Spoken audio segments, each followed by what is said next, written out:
while you're here, so stick around. We've got a video message. I'm gonna have to science the shit out of this. Hit the button, baby. Stay cool. This is a Thor News presentation.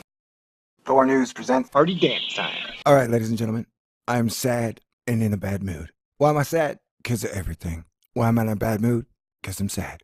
So with that note, let's get to something nonsensical, hilarious, and mildly irrelevant. Or who knows, maybe it's the most important thing right now.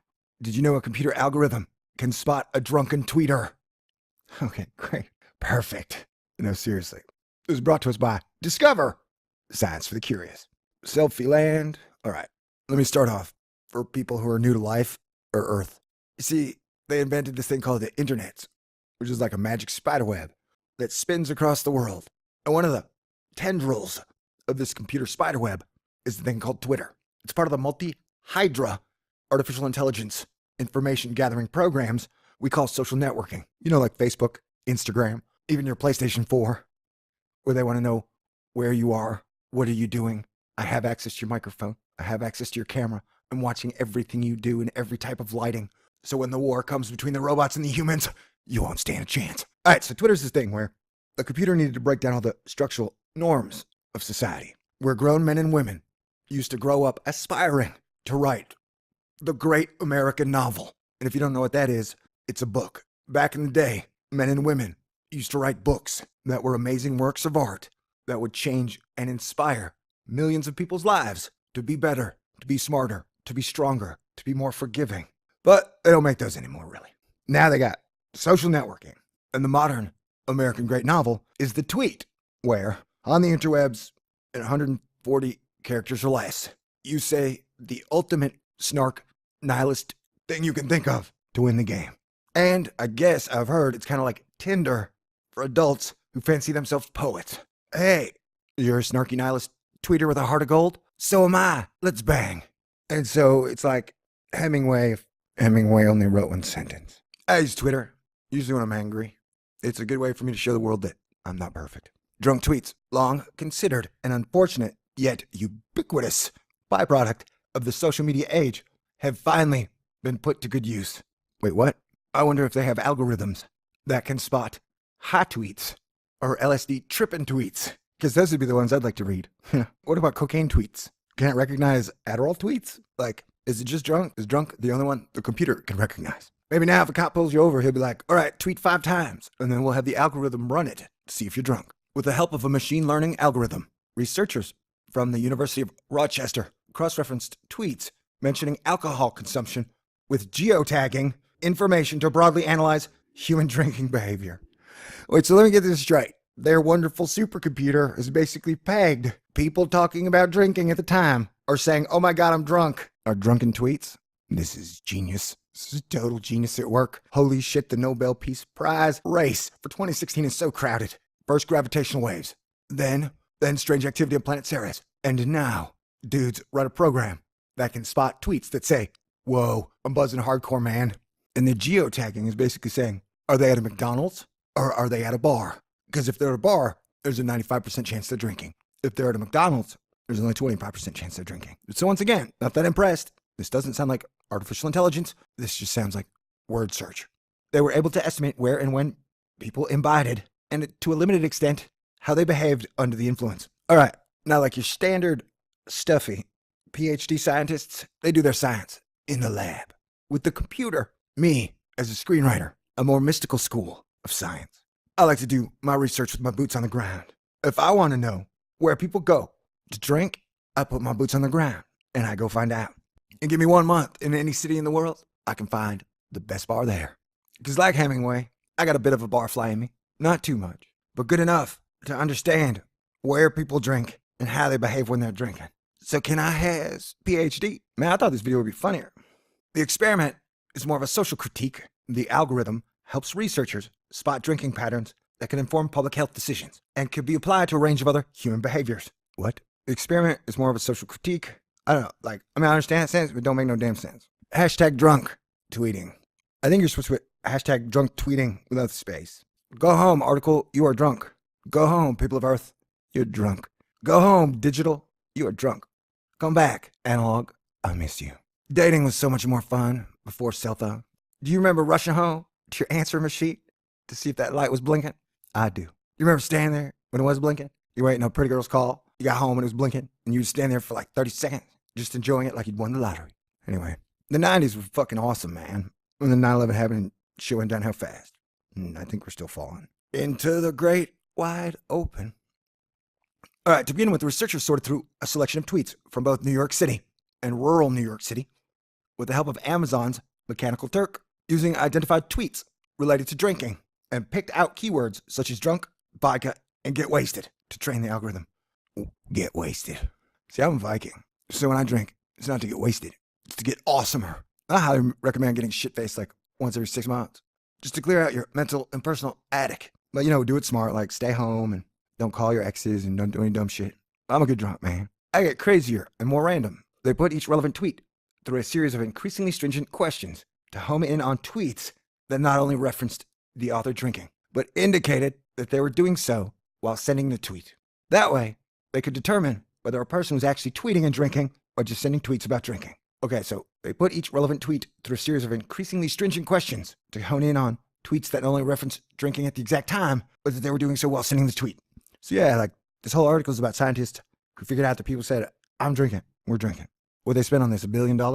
Was this sponsored by the James Webb Space Telescope?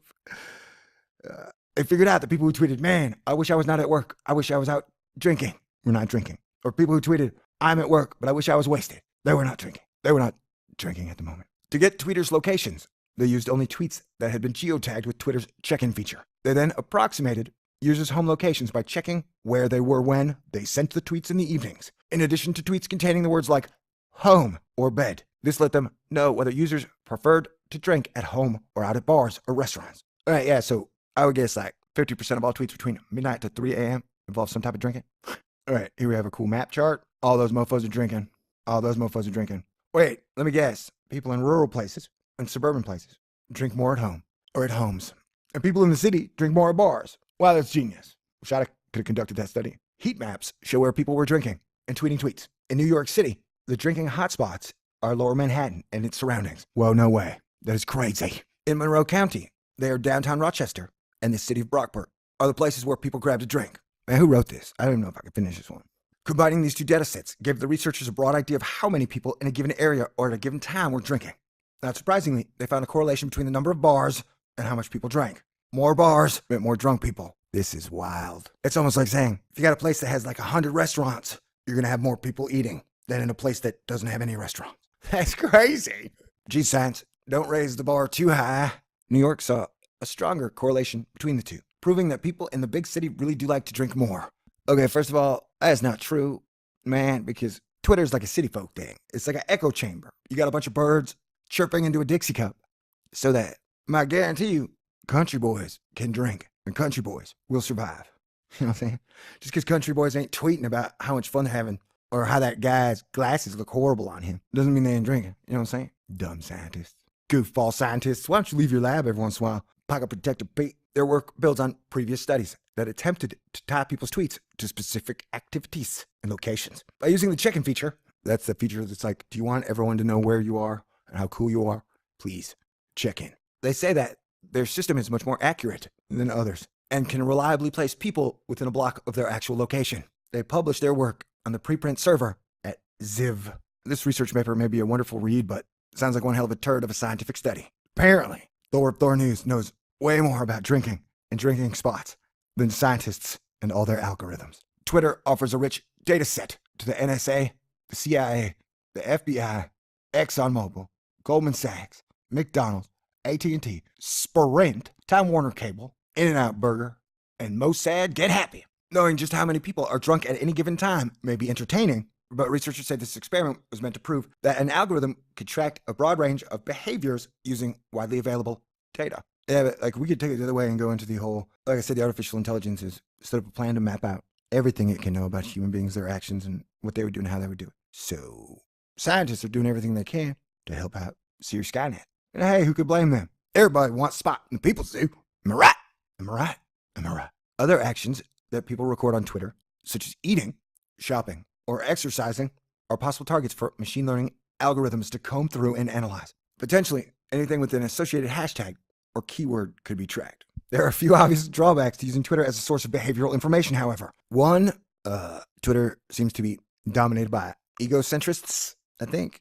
Because, like, I used to use Twitter because, one, for earthquakes and world news, it really seemed like the ultimate super fast local reporting tool. And then I started to use it because you could say something clever to any beautiful woman with a Twitter account you wanted to across the world. But then I got a girlfriend, Sage. And I don't do that anymore. I don't even really use Twitter anymore. Now Twitter, like, every time I see it, it causes me pain for some reason. I'm a nobody on Twitter.